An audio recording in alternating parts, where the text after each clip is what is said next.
All right, so we all know what is currently happening in our beloved country, Ghana. Currently, as I'm speaking to you, Ghana is facing internet crisis. So, for those of you or Ghanaians in the diaspora and also Africans in general, you might have heard the news that various part of the country or various part of the continent are facing very serious internet issues. Now, this started barely 5 days ago, and currently the situation in some countries have gotten better, others too have gotten worse. But for Ghana, today has been a very good day because we've seen that one of the major networks here in Ghana, Vodafone, now Telecel, sent text messages to its users and its customers, which I'm one of them, that they are successfully restored about 100% of their services.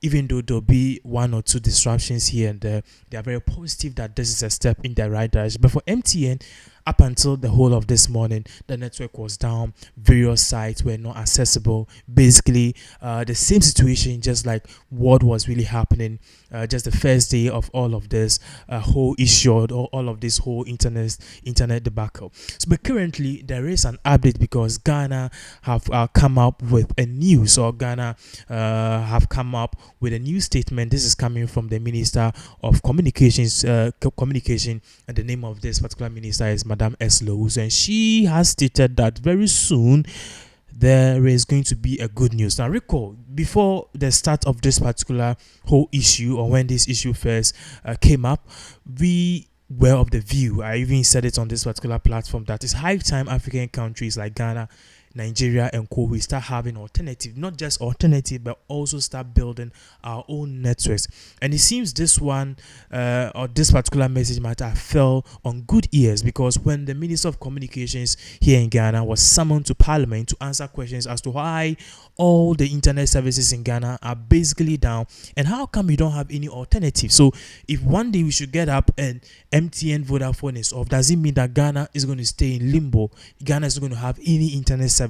These were the very critical questions were being asked in Parliament by the opposition, even some of the incumbent, probing the Minister of Communications as to the way for it. And the minister did say that Ghana has indeed learned its lessons from this whole internet outage. And even the good news in all of this is that Ghana very soon is going to license an internet provider in this country. And this particular internet provider that we are talking about is none other than StarLink.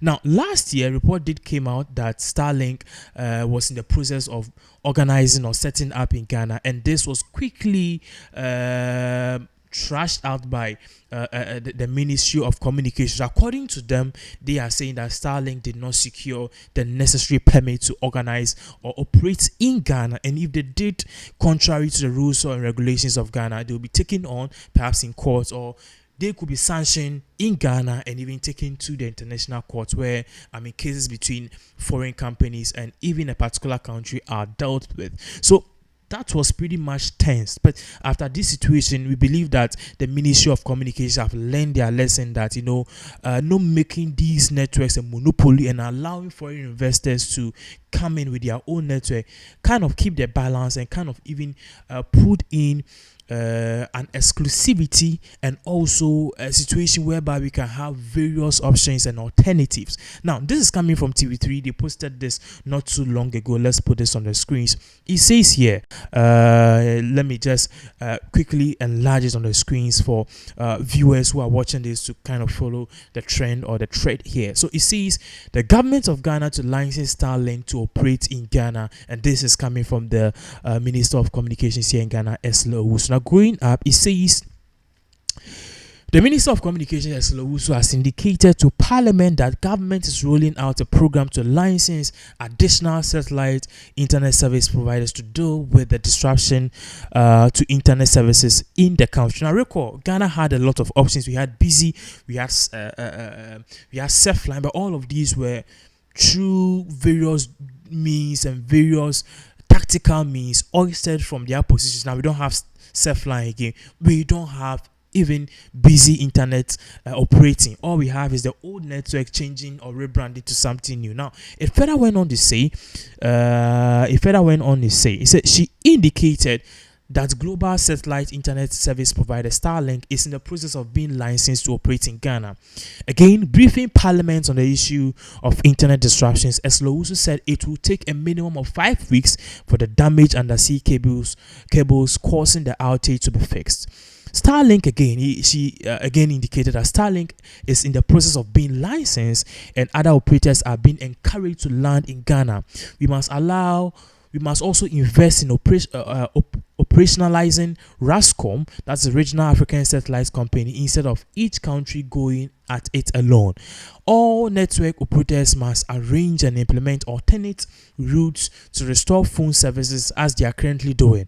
Communication and Digitalization Minister Eslohusu disclosed to MPs in Parliament on Monday. So obviously this is a good news or a step in the right direction, and we believe that if these measures are taken, perhaps what will happen is that the probability of we not facing a similar situation is going to be very much high. Now, if you're going back to the United States of America, you've seen Elon Musk and his compatriots basically reacting to this news in a good faith, and perhaps if the Ministry of Ghana had first on StarLink setting up in Ghana, now they will open their palms and their hands and they will encourage StarLink to do it faster, because we've seen how reliant, or if a country is reliant on just one alternative or one source of internet, we've seen what happened. StarLink basically doesn't have their cables passing under sea. Everything basically is being operated in the sky. So up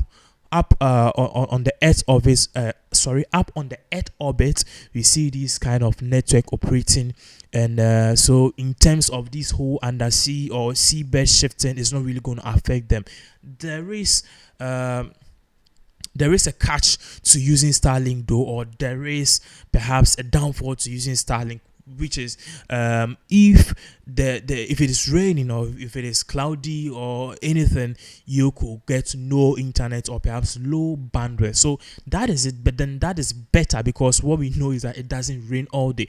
It rains for some few hours and stuff. So that is better than not having internet at all for 5 days, and it's always good to keep your options open. So obviously this is a good thing, or a good message which is coming in, and many people, especially on Twitter, now X, are reacting. Many Ghanaians are now reacting, saying that this is a hard lesson to Ghana. When StarLink wanted to operate, they were tight-faced. We were not going to allow it. We were not going to allow StarLink, as if Ghana is the only country that StarLink can operate. But now they have learned their lessons, and this is exactly what is really going on. So we'll be giving you more updates as to what is really going on. The update to all of this internet issue, but currently it's looking good, because networks are currently having their lines or their internet up and running again. At least for now, it's better than 5 days ago. We'll give you more updates as all of these events unfold.